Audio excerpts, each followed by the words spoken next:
Hi everyone, welcome to my YouTube channel chess move. मैं जिशान जमाल और मैं एक नेशनल लेवल चेस प्लेयर हूं और मैं इस चैनल के थ्रू आपको अपना एक्सपीरियंस शेयर करना चाहता हूं और आपको चेस से रिलेटेड छोटी से छोटी बात और बड़ी से बड़ी बात सिखाना चाहता हूं। और आपको अगर चेस गेम में इंटरेस्ट है या आपको चेस सीखना हो तो आप इस चैनल से जुड़े रह सकते हैं। और मैं आपको इस चेस गेम को बिल्कुल बेसिक से लेकर एडवांस लेवल तक सिखाऊंगा और होप सो आपको बहुत मजा आएगा। तो चलिए शुरू करते हैं। मैं आपकी जानकारी के लिए बता दूं कि ये बहुत ही पुरानी गेम है जिसे महाभारत के समय से खेला जा रहा है। और जैसा कि आप लोग देख सकते हैं, एक चेस बोर्ड में टोटल 64 स्क्वायर्स होते हैं जिसमें 32 डार्क स्क्वायर्स और 32 लाइट स्क्वायर्स होते हैं। और ये जो वर्टिकल लाइंस हैं इसे हम लोग फाइल कहते हैं और जिसे ए से लेकर एच तक नंबरिंग दी जाती है। और ये जो हॉरिजॉन्टल लाइन है इसे हम लोग रैंक कहते हैं और इसे 1 से लेकर 8 तक नंबरिंग दी जाती है। और ये जो तिरछी लाइनें हैं इसे हम लोग डायगोनल कहते हैं। हम बोर्ड को इस तरह से सेट करते हैं कि जो व्हाइट कलर का स्क्वायर होगा वो हमारे राइट हैंड साइड पड़ना चाहिए। इसी तरीके से सामने वाले ओपोनेंट का भी जो राइट हैंड साइड में पड़ेगा वो व्हाइट कलर का स्क्वायर होना चाहिए। तो चलिए मैं आपको एक एक पीस सेट करके दिखाता हूं। सबसे पहले आता है हमारा हाथी, जिसे हम लोग प्रोफेशनली रुक बोलते हैं। ये हमारे सबसे कॉर्नर्स पे रहते हैं। उसके बाद आता है हमारा घोड़ा, जिसे हम लोग प्रोफेशनली नाइट बोलते हैं। वो हमारे हाथी के जस्ट साइड में रहते हैं। फिर बारी आती है हमारे ऊंट की, जिसे हम लोग बिशप कहते हैं। वो हमारे नाइट के साइड में लगते हैं दोनों।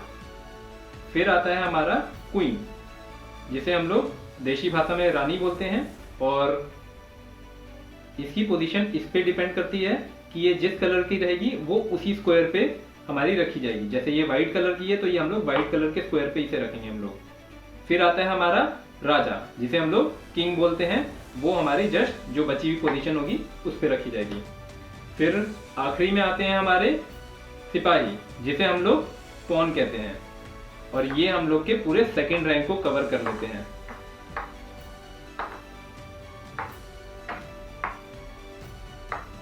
जैसे कि देख सकते हैं आप, पूरे सेकंड रैंक को इन्होंने कवर कर लिया है। इसी तरीके से हमारे जो ब्लैक वाले पीसीज होते हैं वो उधर आ जाते हैं और जो 7th रैंक पूरी हो जाती है वो पॉन की हो जाती है। चलिए मैं आपको सेट करके दिखाता हूं।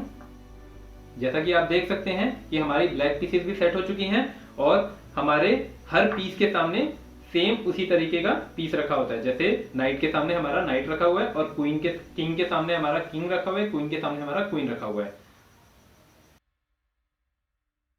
तो सबसे पहले हम लोग बात कर लेते हैं हाथी। हाथी मतलब रुक। रुक हमारा जिस पोजीशन पे भी रखा रहेगा उसके वर्टिकल में या हॉरिजॉन्टल में कितने भी स्टेप चल सकता है। मतलब ये यहाँ पे रखा हुआ है तो या तो ये यहाँ चल सकता है, यहाँ चल सकता है, इसके वर्टिकल में कहीं भी चल सकता है या हॉरिजॉन्टल में कहीं भी चल सकता है अपनी पोजीशन से। फिर हम लोग बात कर लेते हैं बिशप की।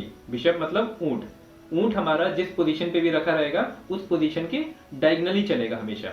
या तो इस डायगोनल पे चलेगा या तो इस डायगोनल पे चलेगा।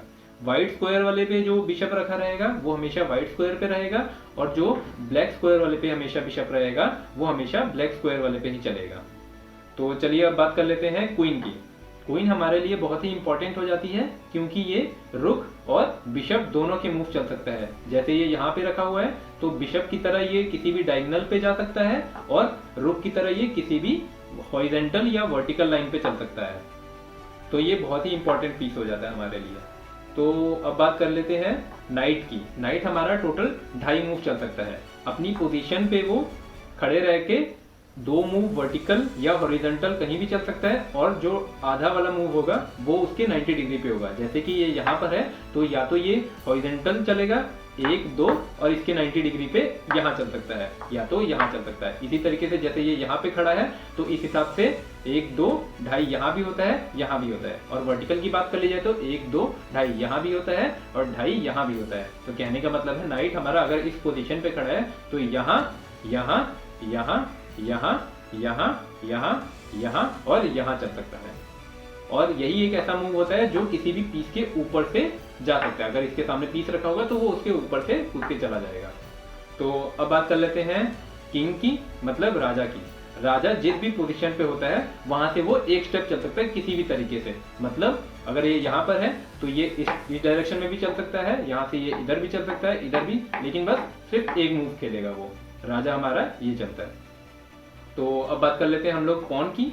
पॉन मतलब हमारे प्यादे या सिपाही बोल लीजिए, जो भी बोल लीजिए। पॉन बस एक कदम आगे की तरफ चल सकता है, हमेशा एक कदम आगे चलेगा। लेकिन जब वो अपने ओरिजिनल पोजीशन पे रहा, मतलब ये जब ये सेकंड रैंक पे पॉन रहेगा, तो यहाँ से वो या तो एक स्टेप खेल सकता है या तो 2 स्टेप खेल सकता है। लेकिन जब अगर आगे बढ़ गया, मान लो कि एक स्टेप खेल के यहाँ पे आ गया, अब उसके बाद हमेशा वो सिर्फ एक स्टेप चलेगा, यहाँ से लेकर यहाँ तक सिर्फ एक स्टेप जाएगा आगे। सिमिलरली अगर ब्लैक वाले पीसीस पे रहा, वो 7th रैंक पे रहा, तो वो ब्लैक वाला पीस वहां से लेकर एक स्टेप भी चल सकता है और वहां से 2 स्टेप भी चल सकता है, लेकिन उसके बाद वो एक स्टेप अपनी पोजीशन से एक स्टेप चलेगा बस। तो इस तरीके से हमने सारे पीसीस के मूव्स देख लिए हैं, हमने कैसे सेट करते हैं इसको हमने देख लिया है। तो आगे आने वाली वीडियोस में हम लोग इसे और डिटेल में जानेंगे और हम लोग चेस खेल के देखेंगे कैसे खेलते हैं। तो आज के लिए बस इतना ही। Thank you.